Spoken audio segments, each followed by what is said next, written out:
प्रेमचंद का अफसाना इंसाफ की पुलिस। तुम नाहक कितना डरती हो कि सर, पुलिस को जब ज़ाब्ते के साथ एतला दी जाएगी तो उसका फ़र्ज़ हो जाएगा कि हमारी हिफाजत करे। हम 5,000 सालाना टैक्स देते हैं।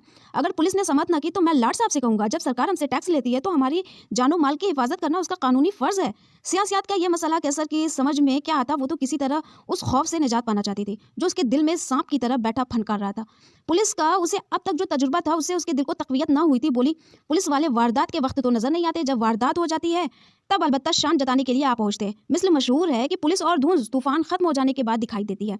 सेठ जी ने पुलिस की हिमायत की। पुलिस वाले तो सरकार का राज चला रहे हैं, तुम क्या जानो। केसर ने भी उसी लहजे में जवाब दिया, और मैं कहती हूँ कि अगर वारदात कल होने वाली है तो पुलिस को खबर देने से आज हो जाएगी।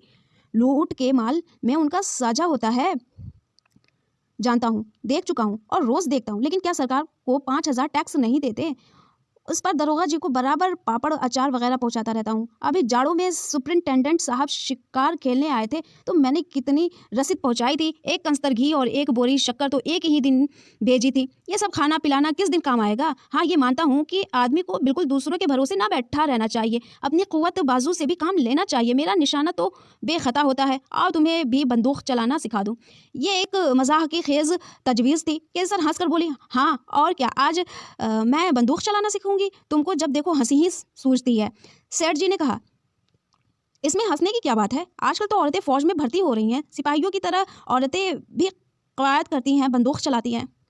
कैसर ने एतराज़ किया, विलायत की औरतें ही चलाती होंगी, यहाँ की औरतें क्या चलाएंगी। हाँ, उंगली भर के ज़बान चाहे चला ले। सेठ जी ने उस फासिद ख्याल की तौसीह की, अब यहाँ की औरतें भी चलाती हैं, ज़माना बदल रहा है। तुम दोनों बंदूक लेकर खड़े हो जाएंगे तो हम दोनों बंदूक लेकर खड़े हो जाएंगे तो 50 आदमी भी अंदर घुसने की हिम्मत न कर सकेंगे। औरत के हाथ में बंदूक तोप से भी ज़्यादा कातिल हो जाती है। केसर ने आखिरी फैसला किया, ना बाबा, चोर की आवाज़ सुनते ही चक्कर खाकर गिर पड़ूंगी। उस वक्त चौकीदार ने आकर कहा, दरोगा जी ने कई कांस्टेबल भेजे हैं, वो आपको बुला रहे हैं। सेठ जी बाहर आए तो कांस्टेबल ने उन्हें अदब से सलाम किया और उनमें से एक ने कहा, हमें दरोगा जी ने आपके पास ये दरियाफ्त करने को भेजा है कि आपके पास धमकी की चिट्ठियाँ तो नहीं आ रही हैं। आजकल बाहर से बहुत से डाकू इस इलाके में आ गए हैं और लूट मार की कई वारदातें हो चुकी हैं। सेठ जी ने कांस्टेबल को कुर्सियों पर बैठाते हुए कहा, दरोगा जी को कैसे मालूम हो गया? मेरे पास तो ऐसे कई खत आ चुके हैं, एक आज भी आया है। मैं खुद दरोगा जी को एतला देने आ रहा था।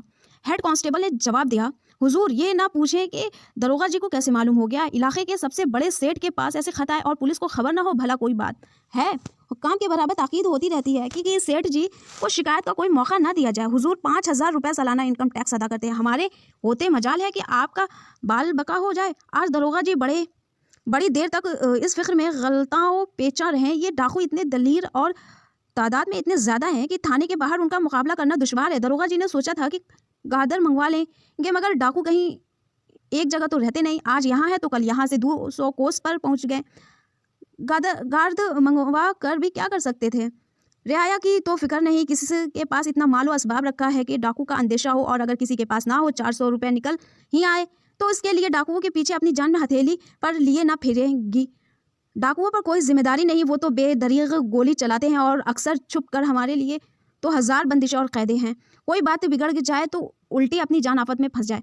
इसलिए दरोगा जी ने हमें ये पैगाम देकर आपकी खिदमत में भेजा है कि आपको जिस मालो असबाब के बारे में ख़तरा है उसे लाकर थाने के ख़जाने में जमा कर दें। आपको रसीद दे दी जाएगी, आपका कफल लगा दिया जाएगा, संदूकों पर अपनी मुहर लगा दीजिएगा। जब ये हंगामा ठंडा हो जाएगा तो आप अपनी चीज़ें वापस ले जाइएगा। इसके लिए सरकार आपसे किसी किस्म की फ़ीस नहीं लेना चाहती, महज आपकी हिफाजत के ख्याल से ये तजवीज़ की गई है। बल्कि हकीकत ये है कि गवर्नमेंट के दफ्तर से इस किस्म का कोई हुक्म आया है कि जो लोग 1,000 या उससे ज़्यादा टैक्स देते हों उनकी हिफाजत में कोई दक़ीक़ा उठा न रखा जाए, वरना सख्त जवाब तलब किया जाएगा। वरना आप जानते हैं कि पुलिस इतना बड़ा जोखिम क्यों सर लेती। इससे आपको भी बेफिक्र हो जाइए और हम भी जिम्मेदारी से बच जाएंगे। वरना खुदा न खास्ता कोई वारदात हो जाए तो हुजूर का जो नुकसान हो वो तो हो ही, हमारे ऊपर भी जवाबदेही आ जाए। ये डाकू इतने जालिम हैं कि महज मालो असबाब लेकर ही जान नहीं छोड़ते बल्कि खून भी कर डालते हैं। इसलिए दरोगा जी ने बहुत ज़ोर देकर कहा है कि आप दाखिल करके रसीद ले लें। मज़ीद इत्मीनान के लिए आप चाहे तो अपना एक आदमी भी वहाँ तैनात कर सकते हैं। हुजूर के पास मोटर तो है, 4 आदमी आपके साथ होंगे, रास्ते में कोई ख़तरा नहीं। तहकीकी खबर मिली है कि डाकुओं का गोल इस इलाके में कल आया गया है। 20 आदमी हैं और सबके सब मसलह वह साधु बने हुए हैं और 2 पंजाबियों के भेस में हैं और अलवान और धसे बेचते फिरते हैं। उन दोनों के साथ 2 भंगी बरदार भी है। 2 डाकू बलूचियों के भेष में छुरियाँ और ताले बेचते हैं। और कहाँ तक गिनाऊँ, हमारे यहाँ तो उनका पूरा हुलिया आ गया है। खतरे में इंसान का दिल कमज़ोर हो जाता है और वो ऐसी बातों का यकीन कर लेता है जो शायद होश व हवास के हालत में वो ना करता। यहाँ तो शुबह का कोई मौका ही ना था। मुमकिन है उसमें दरोगा जी की कोई गर्ज शामिल हो और वो उस खिदमत का कुछ सिला भी चाहते हो। इसके लिए सेठ जी तैयार थे कि अगर 200 रुपये देने पड़े तो कोई मजाका नहीं। ऐसे वाक़ये तो ज़िंदगी में आते ही रहते हैं। मौजूदा हालत में उससे बेहतर कोई इंतज़ाम ख्याल में नहीं आता था, बल्कि उसे इमदाद गैब समझना चाहिए। उन्हें कांस्टेबल को कुछ दे दिलाकर सारी चीज़ें निकलवा लेंगे। दूसरों का क्या भरोसा, कहीं डाकुओं से मिल जाए तो गज़ब ही हो जाए, रास्ते ही में घेर लिए जाएं।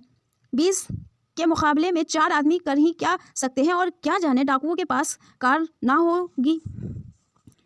फिर भी इस अंदाज से बोले गोया दरोगा जी ने उन पर कोई इनायत नहीं की है, ये उनका ही फ़र्ज़ था।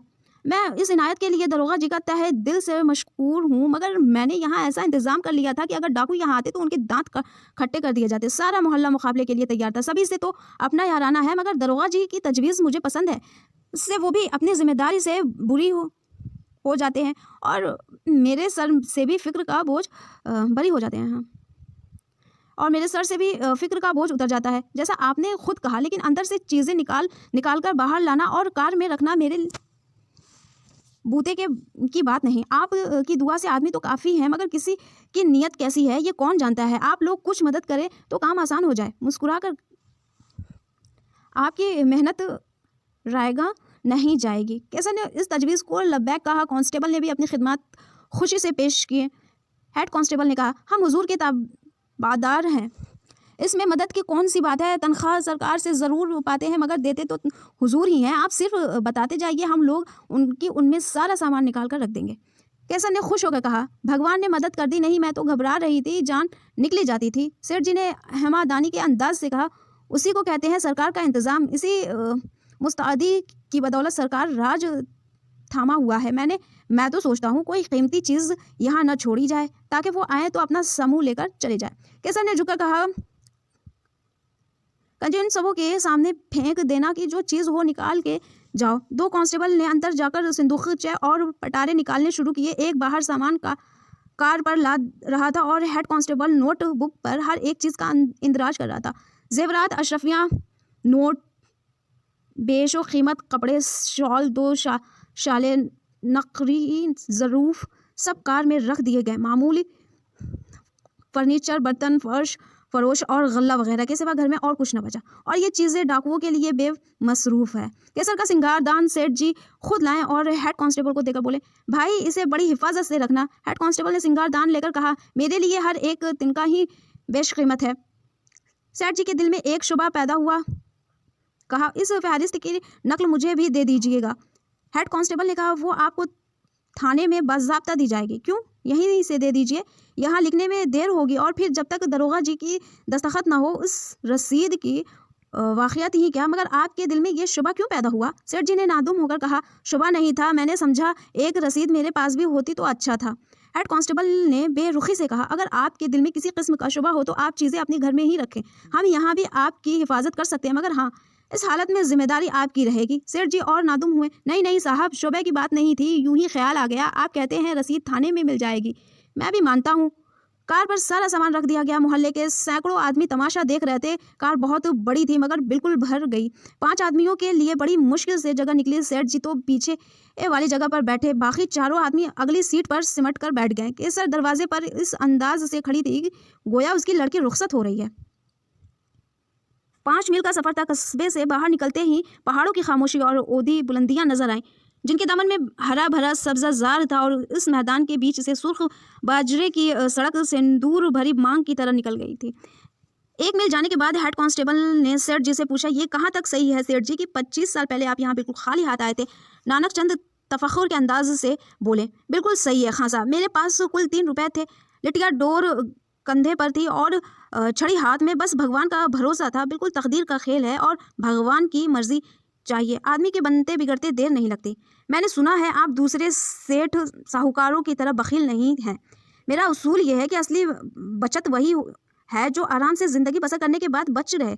जब थोड़ी आमदनी थी तब भी मेरा यही उसूल था। आखिर ये दौलत आपको कहाँ से मिली? आढ़त, लेन देन, रहन बही सभी कुछ तो है। खां साहब ये समझ लीजिए कि सुबह से आधी रात तक सर उठाने की फुर्सत नहीं मिलती, सिर्फ खाना खाने अंदर जाता हूँ।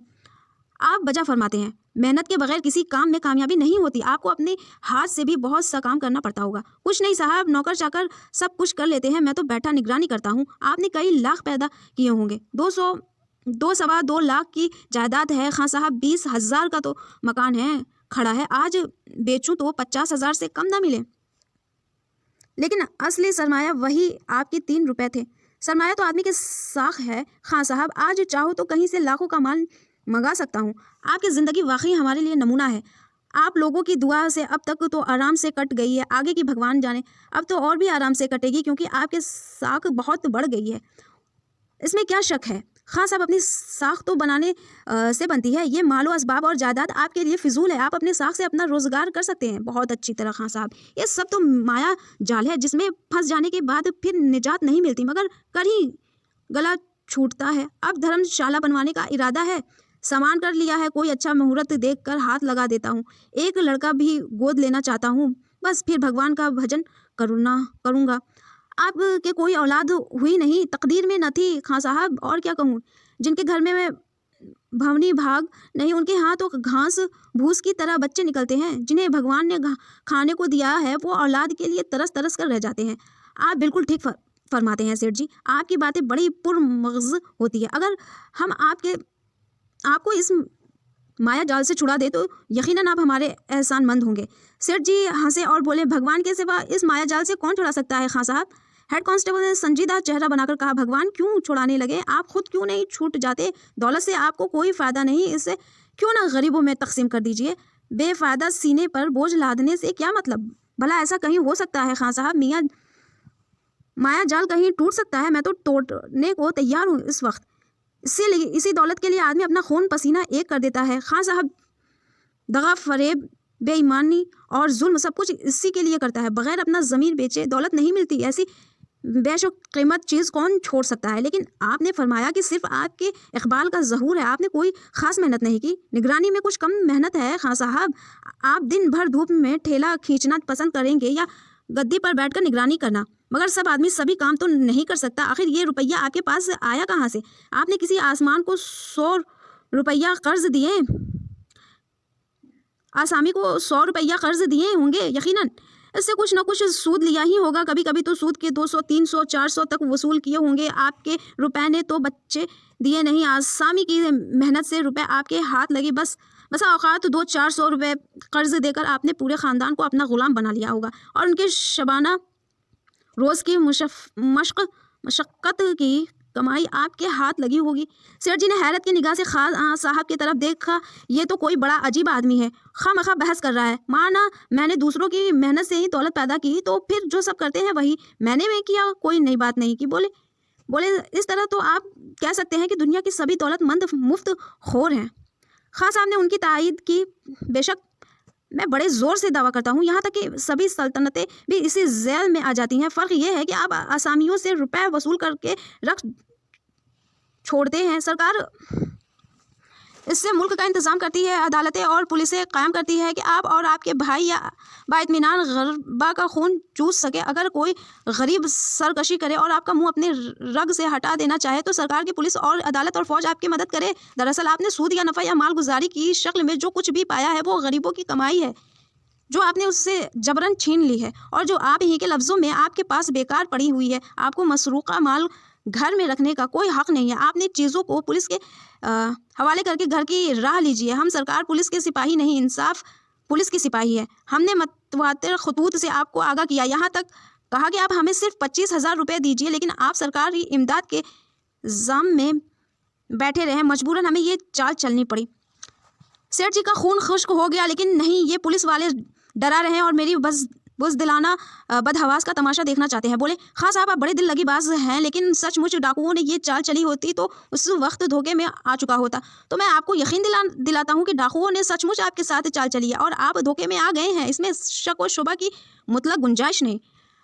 गाड़ी रुक गई। सेठ जी धकेल कर नीचे गिरा दिए गए और दरवाज़ा बंद कर लिया गया। मोटर आहिस्ता आहिस्ता चली। सेठ चिल्लाते हुए मोटर के पीछे दौड़े। हुजूर सरकार, भाइयों, बिल्कुल तबाह हो जाऊंगा, रहम कीजिए, घर में एक कौड़ी भी नहीं है, हमारी बुढ़ापे पर रहम कीजिए, मैं खुशी से आपको 25,000 रुपये दे दूंगा। आपने कहा है आप इंसाफ की पुलिस हैं, ये बेइंसाफ़ी ना कीजिए।